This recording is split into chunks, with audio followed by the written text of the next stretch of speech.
coiffure qui est approximative, on n'en tiendra pas compte. Je vais commencer avec le premier objet et vous allez me dire, avant que je vous le montre, si vous reconnaissez le bruit de cet objet.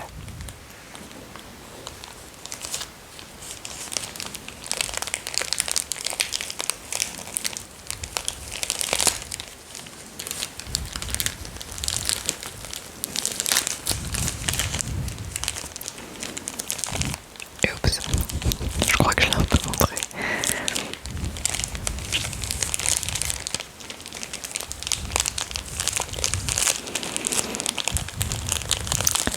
Alors, je vais vous le montrer. C'est un paquet de mouchoirs, oui oui.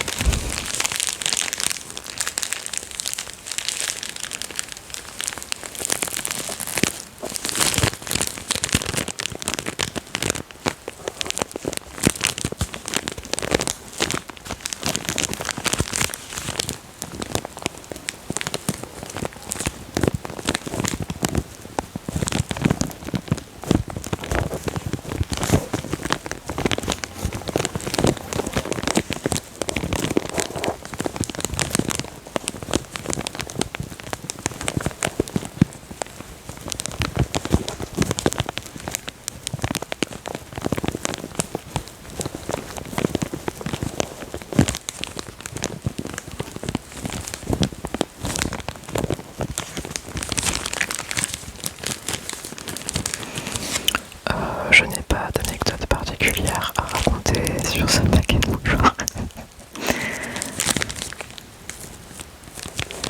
Ah si, peut-être. Si vous avez regardé ma précédente, non c'est pas la précédente, mais l'une des précédentes vidéos dans laquelle je vous raconte une anecdote en lien avec une paire de chaussures. Je crois que ce paquet de mouchoirs était dans mon sac en tissu le fameux jour où il a plu. Et donc les mouchoirs étaient trempés. Et je crois que depuis ils sont séchés. Je ne l'ai pas ouvert depuis. Je vais regarder.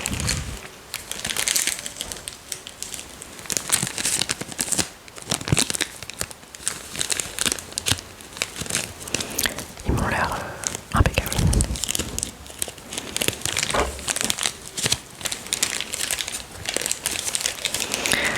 C'était le premier objet. Pour le deuxième, qu'est-ce que je vais prendre? On va partir là-dessus.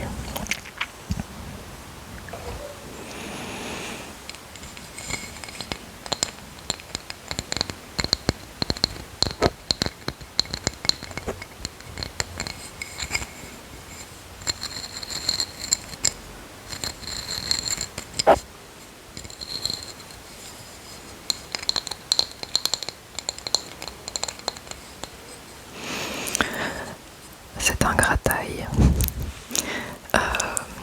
que j'ai acheté. Où est-ce que je l'ai acheté?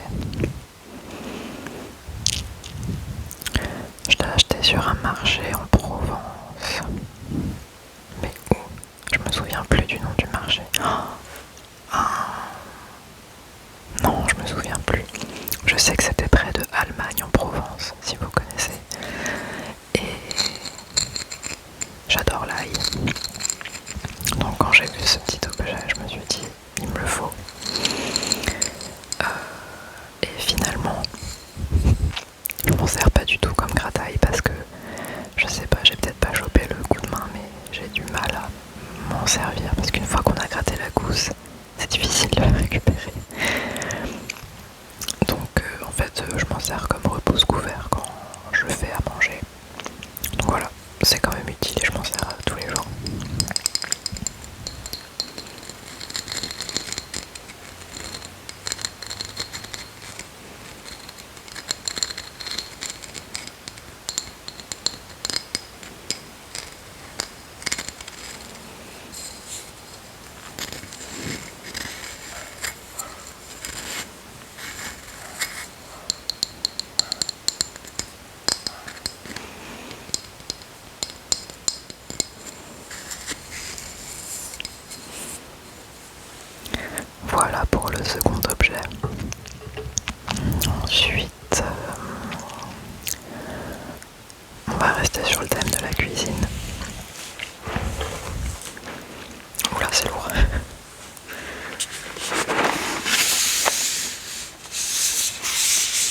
super accent.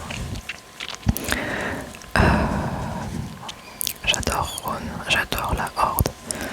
Et je suis allée voir ce spectacle en 2020, non, ouais, si, en 2020, puisque c'était juste avant le premier confinement et j'ai eu la chance de pouvoir aller voir ce spectacle avant qu'il l'annule, je crois, à cause de déconfinement, et je crois qu'ils ont repris bien plus tard dans l'année, ou même l'année d'après, je sais plus.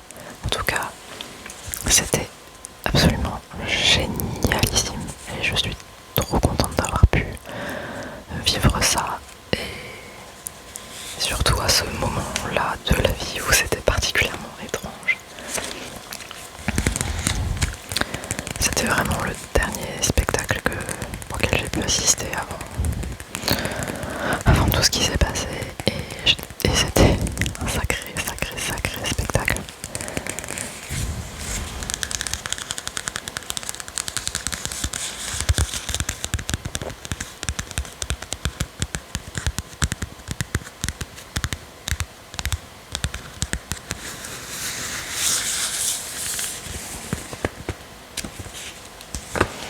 Qu'est-ce que je peux lire ?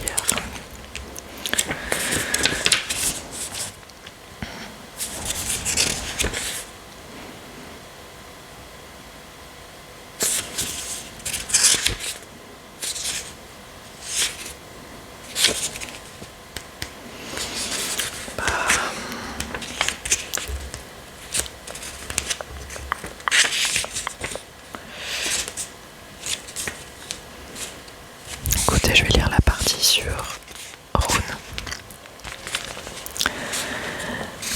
En 10 ans de carrière, Erwan Castex, alias Ron, s'est imposé comme une figure incontournable de la scène musicale électronique française. Fort de 4 albums studio sur le label parisien Infine et de nombreuses collaborations, entre parenthèses Alain Damasio, Étienne Dao, Jean-Michel Jarre, Michel Gondry, François Atlas, The National, Saul Williams, John Stanier, Baxter Dury, Kazan Makino, etc. On a toujours cherché à sortir de sa zone de confort en traversant les frontières de la musique électronique. Début 2017, en live à la Philharmonie de Paris. Non. Début 2017, son live à la Philharmonie de Paris lui fait remporter le prix des Indés dans la catégorie live. Fin 2018, lors de la série web et télévisée Variation, il propose une relecture d'œuvres du compositeur Benjamin Britten, accompagné sur scène par la maîtrise de Radio France et sa chef de chœur Sophie Janin. Ron présente ensuite Motion, ou Motion d'ailleurs, je sais pas, une pièce électro-classique de 12 minutes où les arpèges oniriques de ces machines se mêlent au son des instruments des 85 musiciens classiques de l'orchestre Les Siècles, dirigé par François-Xavier Roth. En 2019, il compose pour la première fois la bande originale d'un long métrage, La Nuit Venue, de Frédéric Varucci, qui sortira le 1er avril 2020. Au cours de ces derniers mois, sa musique est devenue une alliée sensible de la prise de conscience écologique globale. Le navigateur Hugo Picard, aka The Sailing Frenchman, découvre que les baleines et les dauphins remontent à la surface de l'eau à l'écoute de ces morceaux. Il poste les vidéos de cette incroyable rencontre. Des curieux répètent l'expérience et obtiennent le même résultat. La somme de ces images fait le tour du monde. Quelques mois plus tard, Ron offre un extrait de Motion à Greta Thunberg pour une de ses vidéos d'alerte. Room with a View sera suivi de la sortie de l'album studio éponyme, son 5e, le 24 avril 2020, est une tournée française à l'international.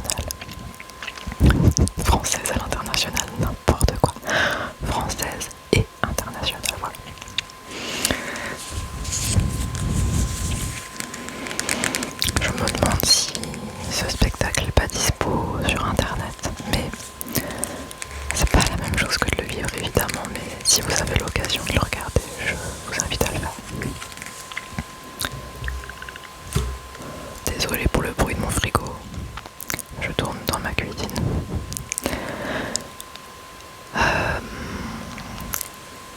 Je vais enlever mon pull parce que j'ai très chaud. A tout de suite. Me revoilà, comme par magie. On va passer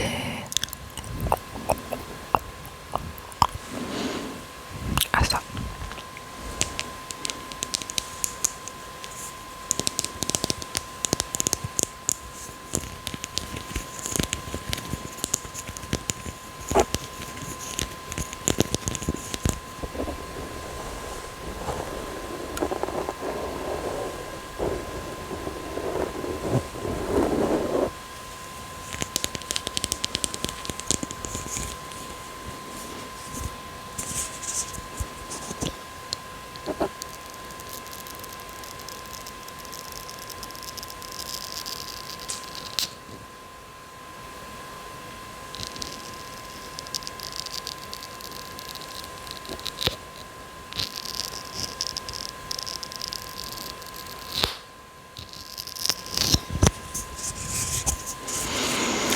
C'est mon mascara.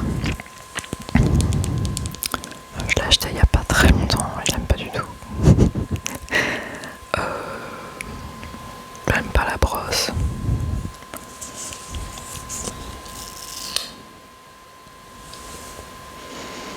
Comme ça.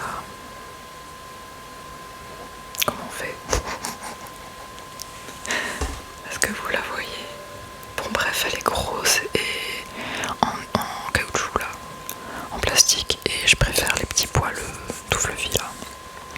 Ça fait des plus jolis cils, mais honnêtement, je m'en fous. Il marche, enfin... J'arrive à me maquiller quand même, mais il fait l'affaire quoi.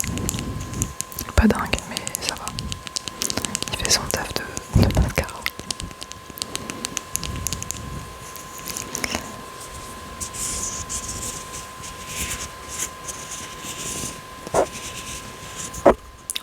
Oh là là, je suis désolée.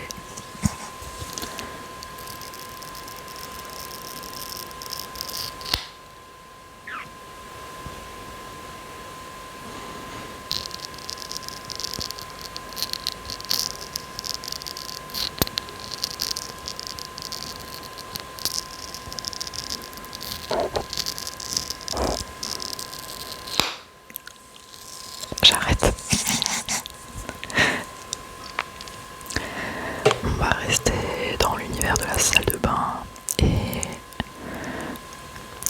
je vais vous montrer. Ouais, celle-là. Une crème Nivea.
Je sais que c'est pas la meilleure crème, enfin la meilleure composition parce que il me semble qu'il y a de la paraffine, donc vraiment pas dingue, que ça obstrue les pores.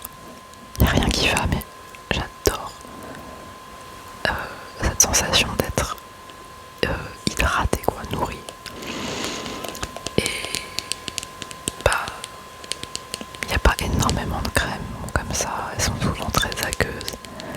Le temps de l'appliquer, c'est déjà sec et ça sert à rien. Donc, j'aime beaucoup.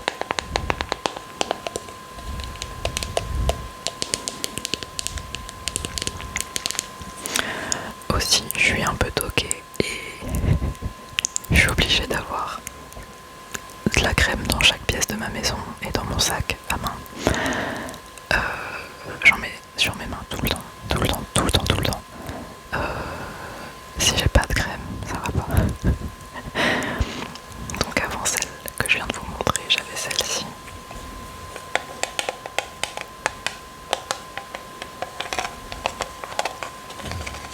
Elle est presque vide. Celle que je viens de vous montrer vient de ma salle de bain. Celle-ci, elle est sur ma table de chevet. J'en ai une autre dans mon salon.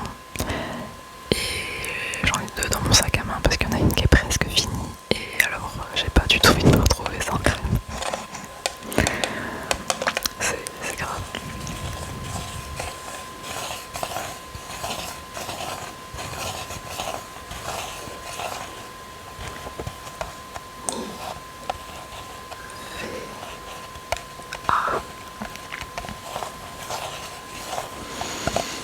Je crois que le mot Nivea vient d'un adjectif français qui est nivéal. Je sais plus ce que ça veut dire, mais je sais que ça a un lien avec l'hiver, le froid. Mais je sais plus exactement ce que ça veut dire.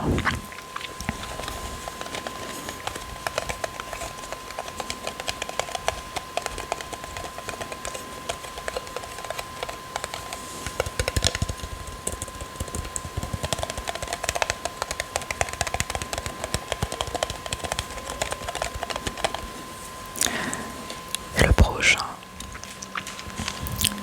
c'est mon téléphone avec lequel je filme, donc je peux pas vous le montrer. Mais la coque est bleue, bleu ciel, et donc je vais tapoter. Je sais pas si vous allez pouvoir entendre. Je vais peut-être déplacer mon micro pour le mettre derrière.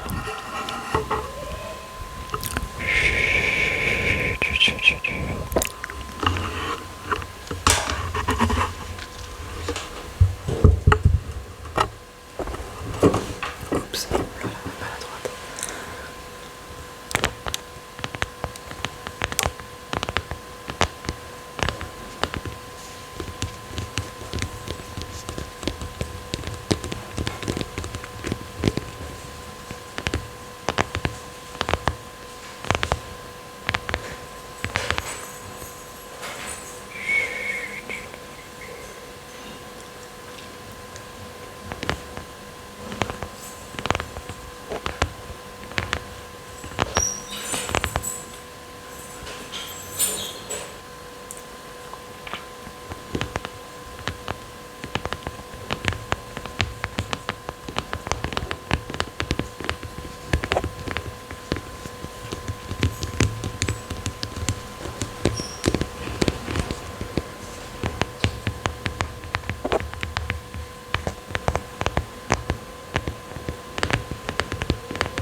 J'espère que vous réussissez à vous relaxer quand même avec cette vidéo parce que franchement, il y a des bruits, c'est pas possible.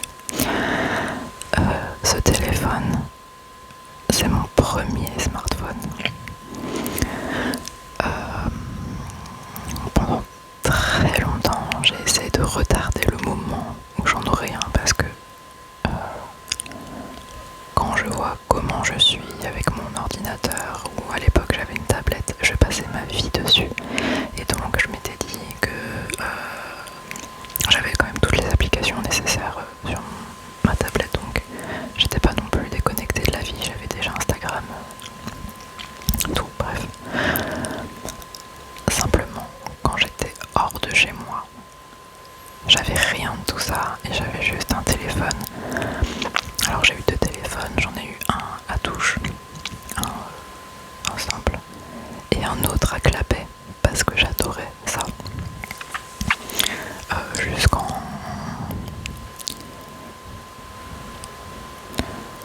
pas si je vous donne mon âge.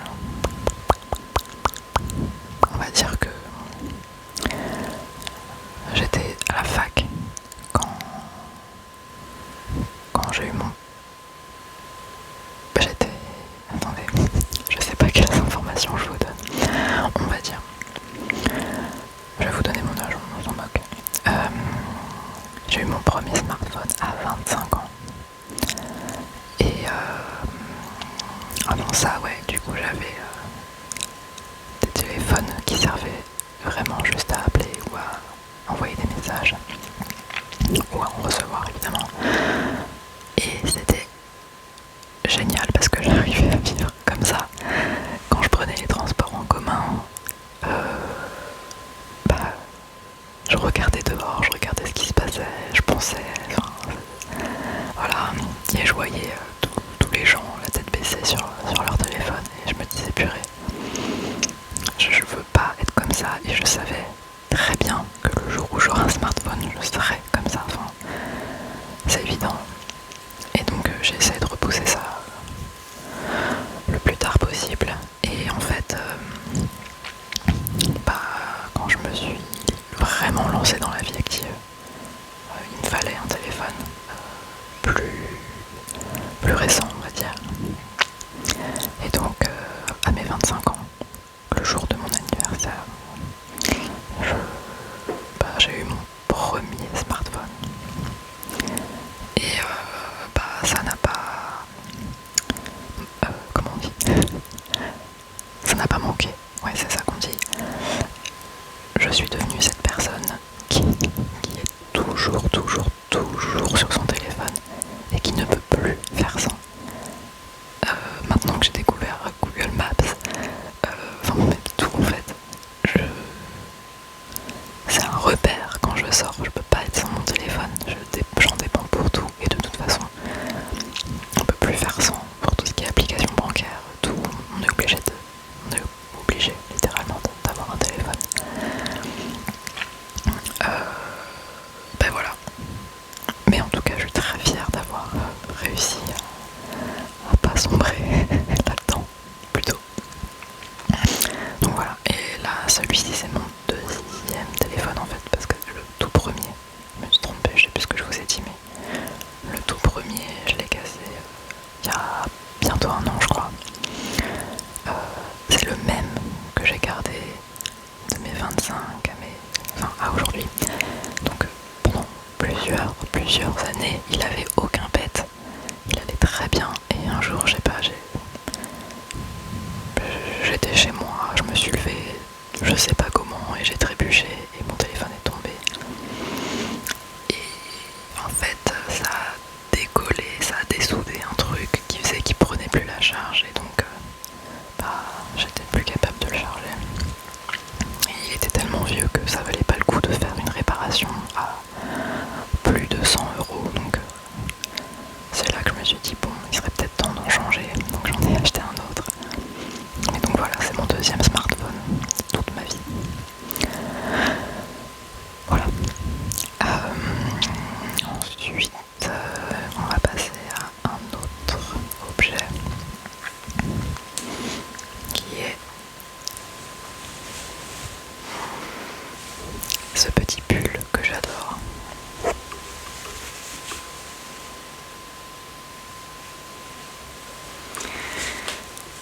Je l'ai acheté sur Vinted il n'y a pas très longtemps et il est génial, déjà j'adore la couleur et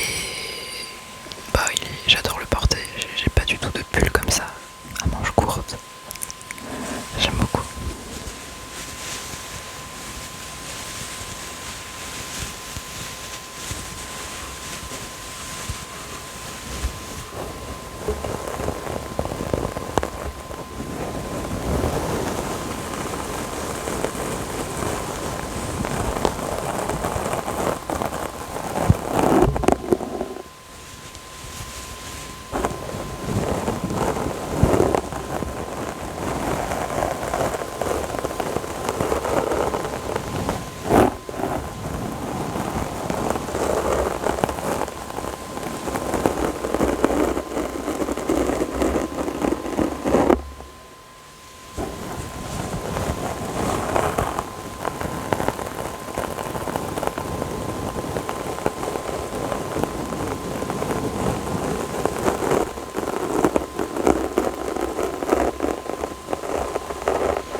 Du coup, je serais curieuse de savoir si ça vous plaît jusque-là et quel objet vous avez préféré. Pour ça, pour que je sache si j'inclus du tapping ou des objets comme ça dans mes vidéos. Ensuite,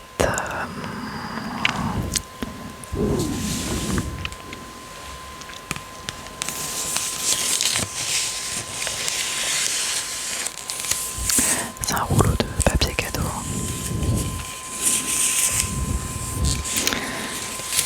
que j'ai très bien découpé comme vous pouvez le voir. Waouh!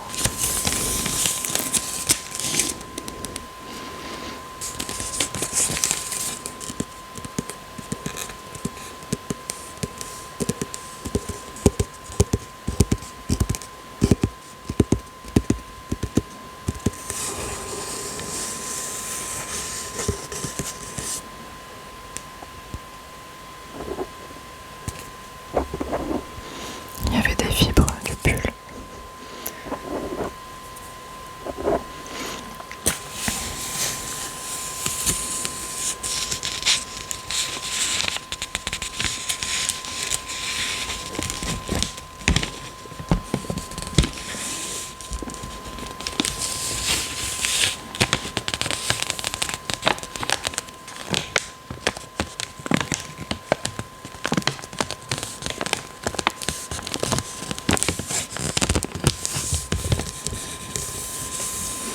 Je sais pas si c'est très agréable ça à l'oreille, ça a l'air d'être trop fort.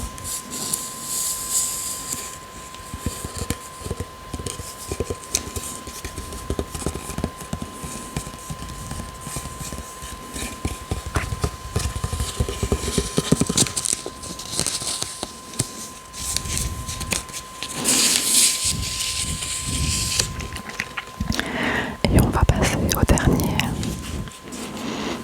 objet.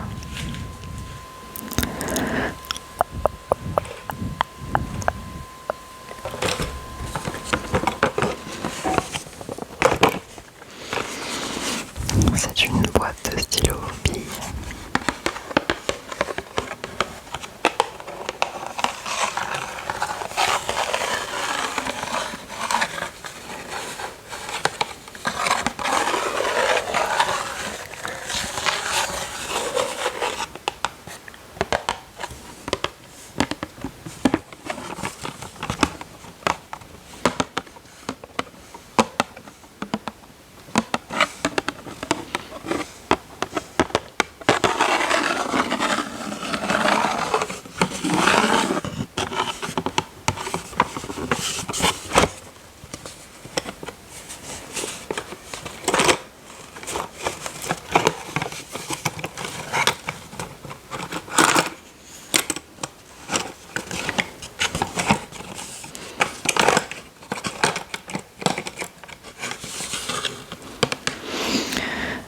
Ça fait des années qu'on se trimballe ça, je sais pas d'où ça vient et en plus je crois qu'il ne fonctionne pas très bien.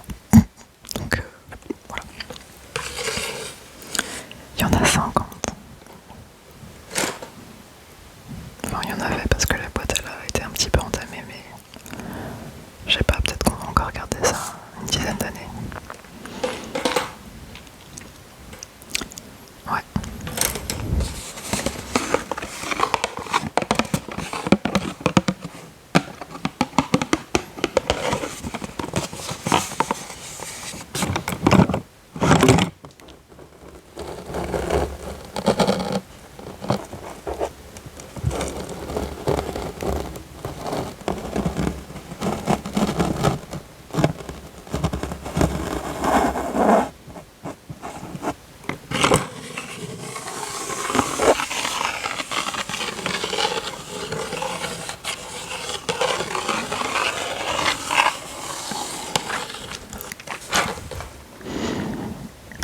Voilà. Alors, quel objet vous a le plus plu? Dites-moi tout. Moi, je crois que c'était... je sais plus. C'était soit le grataille ou alors le petit livret. Voilà. jour